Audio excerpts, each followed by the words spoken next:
Your Majesty, Excellencies, distinguished delegates, ladies and gentlemen, welcome to the 15th ASEAN-United Nations Summit.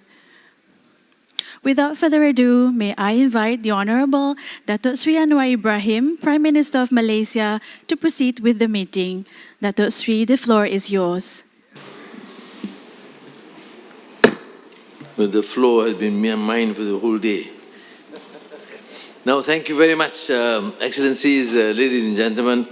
Excellency Antonio Guterres, Secretary General of the United Nations.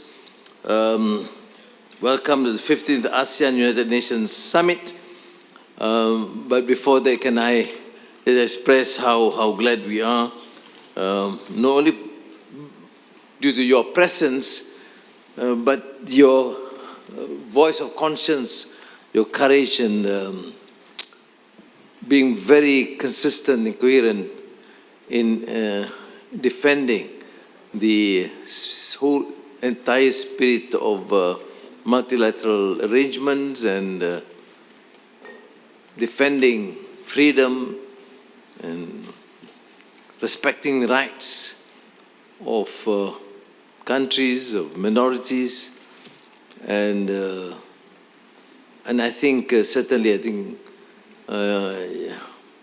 we must say this, that is a challenge, but we admire your tenacity and your courage, including some very, what I said earlier about intractable cases like Gaza, the atrocities committed, and you have been, very consistent, the voice of reason and voice of conscience. So thank you very much. I would begin, of course, by inviting you, Antonio Guterres, Secretary General of the United Nations, to deliver your opening remarks. Mr. Chair, Prime Minister Ibrahim, thank you for your warm welcome and for your leadership of ASEAN this year. Southeast Asia stands at the vanguard of a changing world. For nearly 6 decades, ASEAN has stood as a beacon of cooperation, and with Timor-Leste's accession, that spirit grows stronger. Today, ASEAN is a strategic partner of the United Nations. Our collaboration rests on shared principles and practical cooperation, from our comprehensive partnership to the ASEAN-UN Plan of Action 2026-2030. Let me highlight 4 areas of partnership. First, peace and prevention. ASEAN member states are deeply involved in United Nations peacekeeping service with courage worldwide. I thank you very much for that. Excellencies, I applaud Malaysia's role in facilitating a ceasefire between Cambodia and Thailand, pointing the way to a peaceful settlement of the dispute. In South China Sea, incidents must be prevented, risks reduced, and freedom of navigation and overflight maintained in accordance with international law, including the UN Convention on the Law of the Sea. In Myanmar, peace remains elusive. Thousands are dead, millions displaced, humanitarian needs are soaring, and the Rohingya and other communities are trapped in cycles of persecution and flight. The humanitarian plan remains critically underfunded. We need urgent support. I strongly condemn the bloodshed and urge all parties to halt the fighting, protect civilians, allow unimpeded humanitarian access, and engage in an inclusive political process. The release of those arbitrarily detained, including democratically elected leaders, is essential, and under current circumstances, any elections risk further exclusion and instability. The UN remains committed to supporting ASEAN's implementation of the 5-point consensus and Security Council Resolution 2669.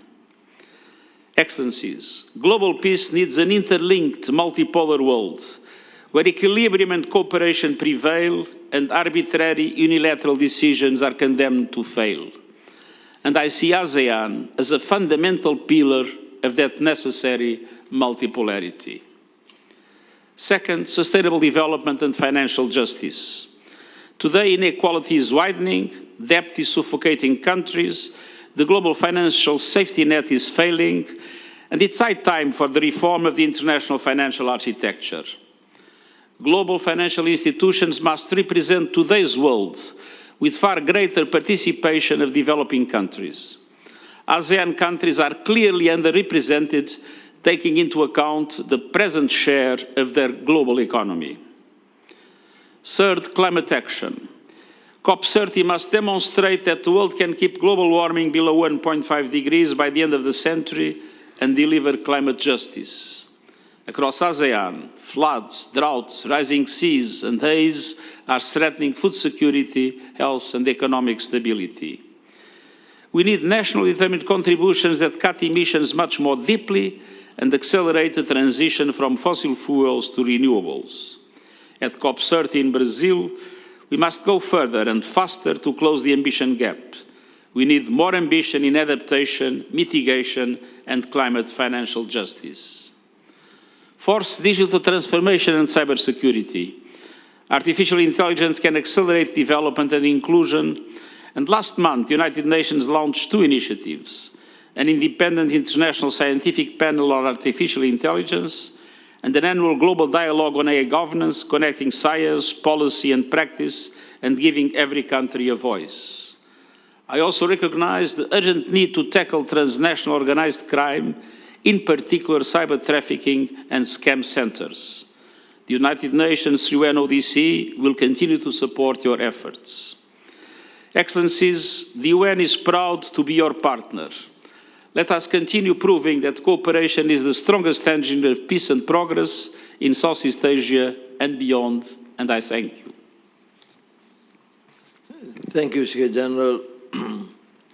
Before we proceed, I request that the members of the media adjourn again for more coffee. No cakes because you are going to have dinner. Just coffee and tea. Yes, terima kasih. Thank you.